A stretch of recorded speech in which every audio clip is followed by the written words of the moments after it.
That is correct. And when I asked, for information, he wouldn't give me anything. He was just snapping back at me. So I just gave up and I called that Monday to talk to a manager, which is I never got in contact with. A manager never gave me a call. This hearing is a tow hearing. On the hearing letter, it pretty much detailed the reason why we're here. And the purpose of this hearing is to determine whether probable cause existed to tow or boot this vehicle that we have in question, which is a Dodge Charger owned by you, Miss Rivera. Is that right? Yes, Your Honor. Okay. And so what's going to happen is I'm going to give you, Miss Rivera, the opportunity to speak first. It's going to be up to you to provide proof to me that your vehicle shouldn't have been towed by Rapid Recovery. And also, it's up to you to provide proof that DTI Apartments did not do what they were legally supposed to do, which is to ensure that signage and everything was up and displayed in accordance with the laws of the state of Texas. Now, while you're speaking, Ms. Rivera, I'm going to ask that the defendants in today's case, Rapid Recovery and DTI, refrain from interrupting the plaintiff, Ms. Rivera. All right? Okay. Okay. And I'm speaking to Ms. Klein and the Oh, TI. sorry. Yes, Your Honor. I understand. All right. Now, whenever you're through, Ms. Rivera, whenever you're through presenting your case, then I will consider you to be at rest. And then afterwards, I will give the plaintiffs the opportunity to defend themselves. This is nothing new to you. You've been here before to defending yourself in regards to claims of an improper tow. And while you're speaking, Ms. Klein and or the representatives from DTI, I am going to ask that you, Ms. Rivera, do not interrupt them so that I can ensure everything that they are saying is heard without any interruptions. Okay, Ms. Rivera? Yes, sir. All right. Now, before we get started in this hearing, I have not received any additional documentation from you, Ms. Rivera, outside of the petition. Do you have any supporting documents that you plan on using in today's hearing that I have not received? Yes, sir. I brought the receipt that states rapid recovery, and it has like the I guess it's the receipt. I gave it to your lady on the front desk. She made a copy of it. I have the receipt Okay. from the The receipt from only Rapid. Yes, sir. The only thing I didn't get to provide to you was the Brazos Apartments card, which has their address on it. Okay. Okay. Well, that's something that the defendants have as well. And the purpose of me asking this question is Uh-huh. to make sure is the purpose of me asking these questions is to make sure that there's no surprises in today's hearing. I want to make sure that both parties had the opportunity to review any documents that were submitted to the court in this particular case. So that's the reason why I asked you that question. And now I'm going to move on to the defendant before you get started. I did Okay. receive several documents, and I can assume these came from the defendants in today's case. These were pictures as well as the receipt. Uh, is that what you filed, Ms. Klein? Yes, Your Honor. Let me see. It was a 28-page document as far as like the receipt, the photos, all of that. And then there was a 37-page document of a sample lease or a blank lease that I submitted. And then I did submit that to the plaintiff as well. Okay. All Only right. thing that I did not include in the plaintiff's packet is I did take out our contract, which I can screen share the contract. We just don't like to we don't want, I mean, if I email it to somebody, they can just print it off and then you got a million copies out of nowhere. So I have no problem screen sharing and showing the plaintiff our contract if that's needed. Okay. I do have the agreement for removal of unauthorized vehicles. I do have that. That's something you did submit dated April 2nd, 2019. Yes, Your Honor, I did submit it to you. I just did not submit it to the plaintiff. Okay, I got you. I got you. Like I said, I'm more than happy to share my screen and show that to the plaintiff if needed. We just we don't normally send out our contract to anybody unless it's an apartment manager, or to you guys, of course. Okay. Well, I do have that, and I do have the standard lease. It's a TA lease that the tenant and the apartment complex agreed to. Okay, so I have anything else outside of those documents that you plan on using in your defense? I know that Miss Rivera did submit for a damage claim, so I just wanted to verify that this here is just for the tow in itself and not for any damages, correct? That's a separate hearing. The purpose of this hearing is to determine whether probable cause existed for this vehicle to be towed. This is not a small claims hearing Sure. as it pertains to damages. And let me make sure that we're all on the same page. Ms. Rivera, you filed this hearing. This is a tow hearing, not a Correct. claims hearing. So do you have a separate suit that you filed in my court? Yes, sir, that's correct. Okay. All right. All right. Okay. And so without further ado, I just want to make sure these documents that you submitted to me, Ms. Klein, not the contract, but the other documents that you submitted to me, you did send to the plaintiff as well. Is that correct? Yes, Your Honor. I did ask the court clerk, and when she emailed me back letting me know that she had received the document, she sent me Miss Rivera's email, and I emailed her right then. All right. Okay. Well, that's all I need to know from that part. So everything is transparent. Ms. Rivera, did you receive these documents that Ms. Klein submitted to the court? Yes, sir. Okay. All right. And when did you receive these documents, Ms. Rivera? I received them. I can't go back on my phone and look. Maybe last week sometimes. So you had time to review them. Yes, that's correct. All right. Okay. So no undue surprises.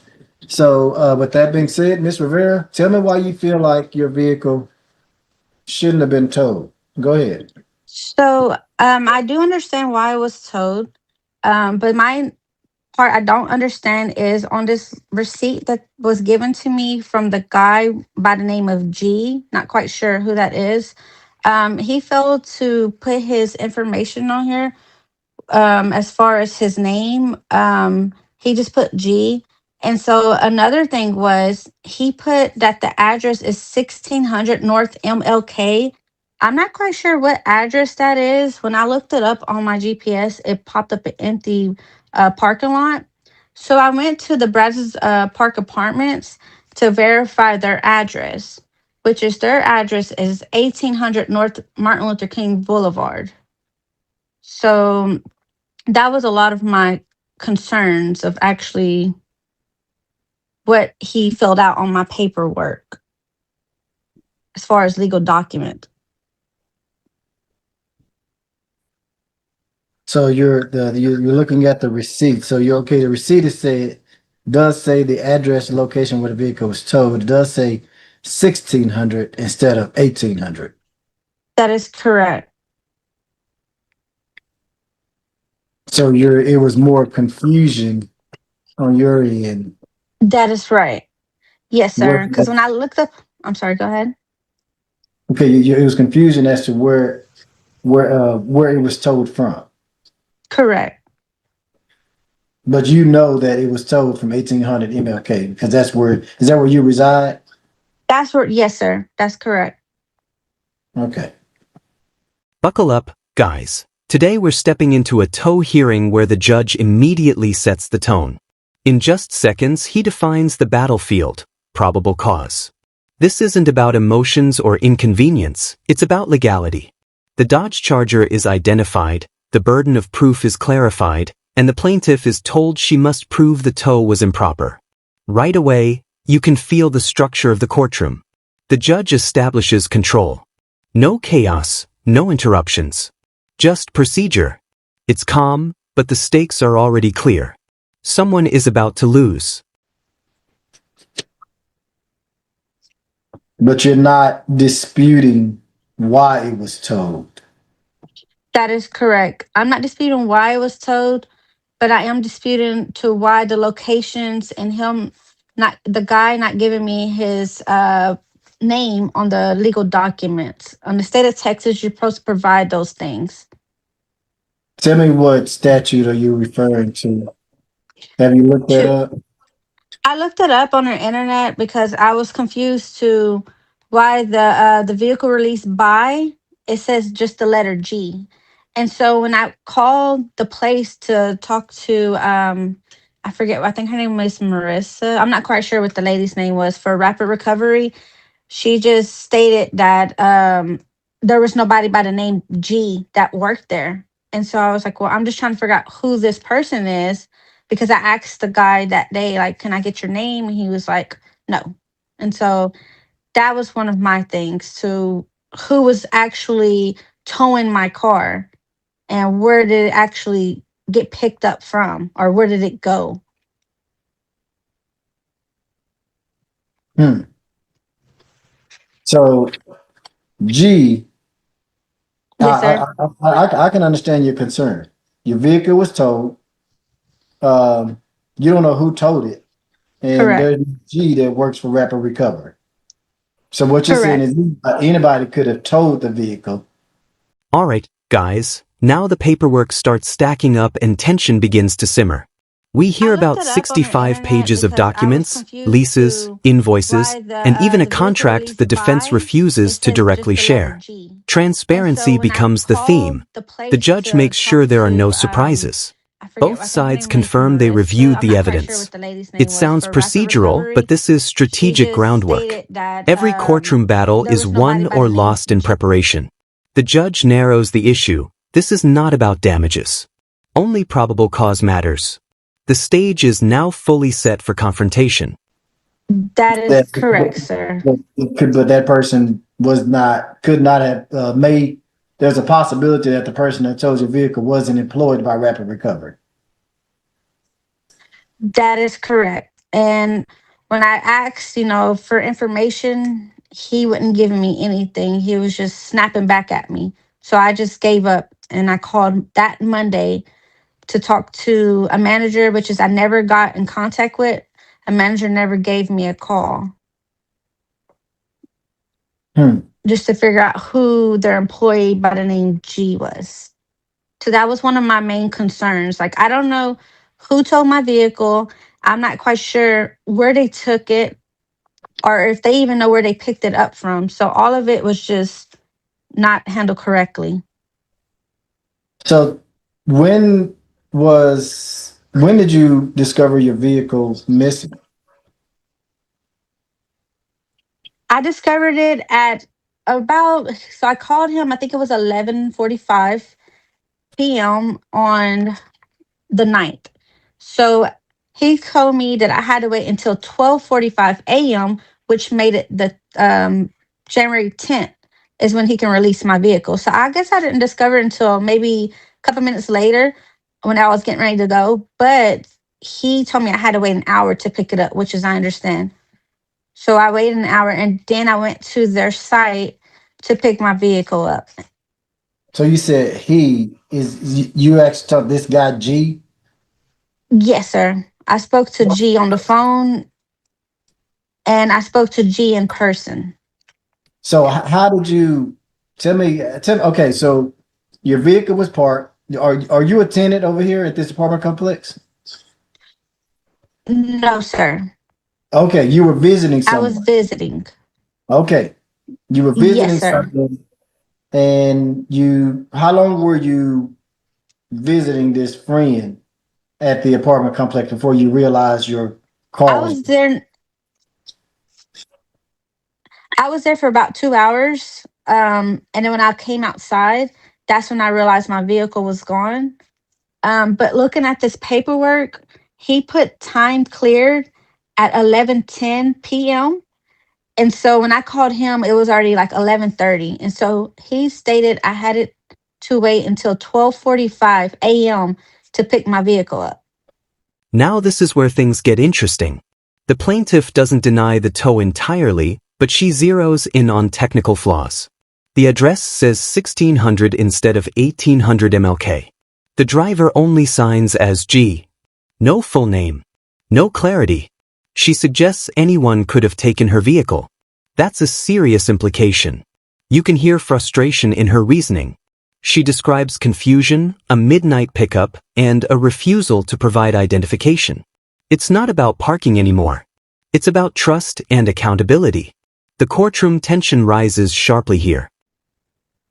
Okay. So you, how did you know to get in contact with G? I just called the towing companies. The apartments, I didn't see any signs that stated if your car gets towed, where to call. So I just looked them up and I found a towing place that was close nearby because I live in that area. So I knew that one was on the corner. So I called that place. That was just a lucky guess. And then that's when G answered the phone. Correct. He didn't give his first name or nothing. He just said G. He didn't give me anything. When I got there, I stated, my vehicle was destroyed. If there's any way that I could speak to a manager, he told me I couldn't speak to anyone, that he wasn't giving me any information. So I said, okay, that's fine. So what is your name? And he said, don't worry about that. So when I got this paper from him, because you have to sign the receipt in order to get your vehicle from them after you give them pavement. I looked at the paperwork and I saw where it says G. And I was like, your name is G? And he was like, don't worry about it. And I was like, okay. Where was your car parked at? Was it in a designated parking spot? It wasn't it was in a designated parking spot, but little did I know that was the residence. I had no idea that the visitor parking spot is on the other side of the building. I think it's in yellow, if I'm not mistaken, the lines. So you didn't know it wasn't clearly marked, is what you're saying. As Oh to this yes, parking spot. that is correct. It's not clearly marked. The only thing, because I went the next day to speak to one of the ladies in the front, very sweet girl. I can't think of her name, but she did come out and she showed me, and there's lines indicating. And I asked her what was the name because it has I think it's residents, but she told me that means it's for the like the handicap. So she went outside to explain to me everything. Here comes the defense, and they come prepared. The invoice is screen shared. The driver G is explained. Licensing through TDLR is mentioned. Photos of signage appear. Lease clauses are cited. Visitor parking rules are spelled out. This isn't emotional, it's systematic. The defense pivots the case back to compliance and documentation. No permit on the windshield. Clear signage at entrances. They frame it as straightforward enforcement. Momentum shifts noticeably. The judge begins aligning with the logic presented. The technical argument about the address starts losing weight.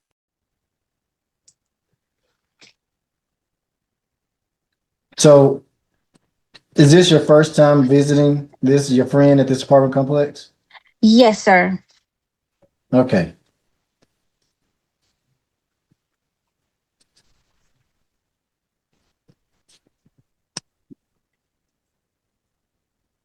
And this was at nighttime. That is correct. Anything else before I move on to the defendants? No, sir. All right. And so I assume, Ms. Klein, are you going to speak on behalf of the defendants, or is Ms. Wheathorn, are you going to speak as well?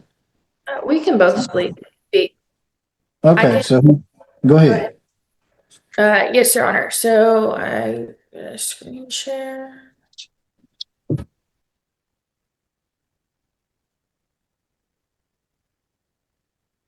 Hold on. It's gonna have me open my settings. I don't know how to move these. We'll just start with this. So this is our invoice. So as the plaintiff has spoken, G. Okay, here we go. So G, our driver does go by G. There's multiple different things that we list on our invoices to identify the driver. So the driver's full name as well as their TDLR license. So if Miss Rivera was really did want to know who towed the license, TDLR does have a license lookup where she could have looked up the license and got the full name of the driver. This driver does go by G and he doesn't use his full name. So we let him write his full name on there. As far as I know the plaintiff spoke that she wasn't allowed to come pick up her vehicle until 12:45, and she stated she called at 11:30. I can't testify to say whether or not she did call at 11:30 or not. It could have been any time in between then, but we do set up appointments by 1 hour notice. So if she called at 11:30, they talked until 11:45, 11:40, something in that range. The driver, it is a common thing for our driver to set up an hour notice, especially if they're out in the field and they're not currently at the office.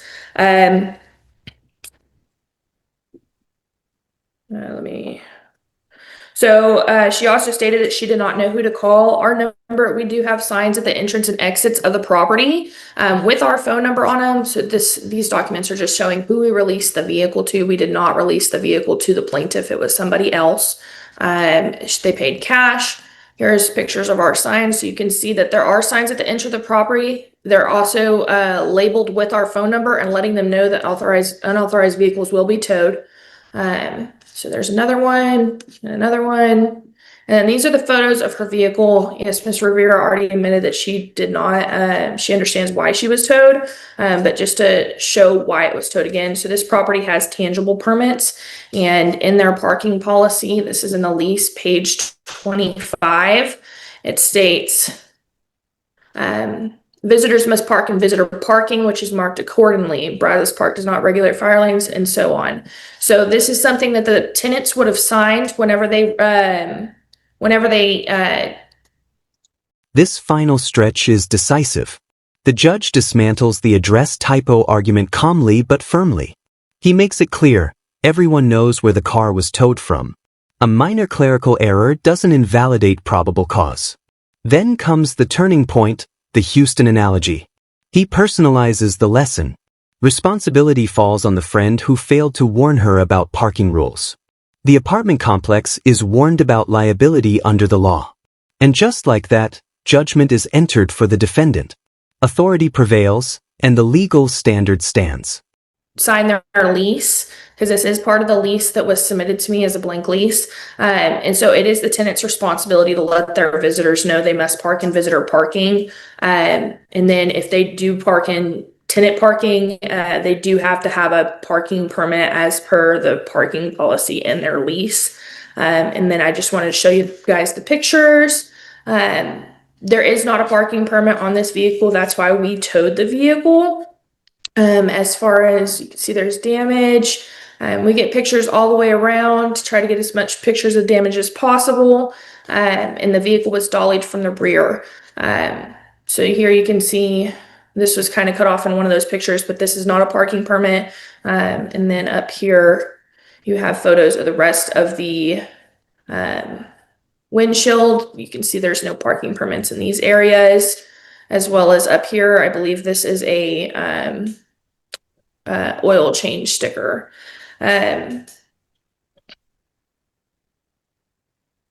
As far as, I mean, I do believe we did have probable cause for the tow. I don't think that's a question here, considering that there was not a parking permit and it was parked in residential parking. And then we are contracted for Brazos Park. As far as the typo on the invoice, I mean, I can talk to my driver like that, but it's not hard to make a typo, especially if that's kind of in the area. I'm not from Waco, so I can't testify that 1600 North MLK or 1800 MLK. I mean, to me, that would seem like it's the same area. But I'm not from Waco, so I honestly can't testify where any of this is, honestly. And then, I mean, honestly, I think that's all I have is that I do believe we had probable cause to tow the vehicle because there was no parking permit on the vehicle and because the vehicle was not parked in visitors as per. Let's start there, because how can if someone is coming there late at nighttime or whatever, or even anytime during the daytime, you see the signage there. And based on these images here, Oh, thank you. it's clear that there is parking that is actually visible to anyone in all white, regardless if it's nighttime or day, says visitor parking. Okay. Miss Rivera, anything else? No, sir. So, but about the address thing, sorry, we're just gonna look over that because that is like 2 lots down. It's not in the same spot. Okay. I hear what you're saying, Miss Rivera, but you and I know that your vehicle was towed from Brazos Park Apartments. That is at 1800. Your car wasn't at 1600. We know that. So far as him making a typo on the paperwork, Correct. that's not helping your case. If your reason for filing this case because he did not put the right address of where the vehicle was towed, if that's your reason, then that's not a good enough reason to file this case. What I'm looking for, Okay, and nor would Tim give me his correct information. the fact that an employee from Rapid Recovery towed your vehicle is all I need to know. And that's all you needed to know because the signage was there clearly across the parking lot as you drove in and so forth. And your friend should have told you that you have to park in visitor parking. So it's not on the apartment complex, nor is it on Rapid Recovery. That's on your friend. See, here's the thing. My daughter stays in Houston, and they have the same issue at her apartment complex. And every time I go down to visit her, guess what I have to do? I have to register my vehicle every time, even though it's my daughter's house, to make sure it doesn't get towed. Or make sure I park in visitor parking because I know that it may get towed. But prior to doing that, guess what my daughter told me? Daddy, you better register your vehicle. Daddy, you need to park in this parking spot. It's on your friend. Your friend needs to Yes, reimburse. sir. All right. That's who that is. You went to visit somebody and they didn't tell Okay. you that's on your friend in regards to the tow. Now, we're not going to get into that other hearing in regards to the damages. That's a totally separate suit. That's something that you need to make sure that you prepare for Correct. before. And so I'm just letting you know, and this is both parties. And Ms. Weedhorn, you won't be involved in this other suit. So you can disregard anything that I'm saying. For your other hearing, make sure I have all of your evidence beforehand. Okay? That's what I Okay. can tell you. Will do. Now, to you, Ms. Weedhorn, the reason why you're here is because you have a contract with Rapid Recovery. And in the event that Rapid Recovery does not comply with the law in towing a vehicle, both of you are going to be responsible because you and them have an agreement. In my contract, it states that we're not liable for anything that Rapid Recovery does, in the bottom of that contract. That has nothing to do with the law. Gotcha. Yes, sir. Here's the thing. Here's the thing. That's as far as that civil suit. Okay. But in regards to the towing of the vehicle, it's the law states that the owner of the property has to make sure that signage is up, has to make sure that all of the laws are complied to when it pertains to a tow, not Rapid Recovery. And that's where a lot of apartment complex feel like they shouldn't be responsible because Rapid Recovery does it. If you go out, if someone you contract with comes onto your property, and if they were to let's say that you have a contract with a lawn company, and that lawn company comes onto the property and they hit a rock, and that rock hits a vehicle and breaks out the glass, guess who they're going to sue? You. Same thing with this contract you have rapid recovery.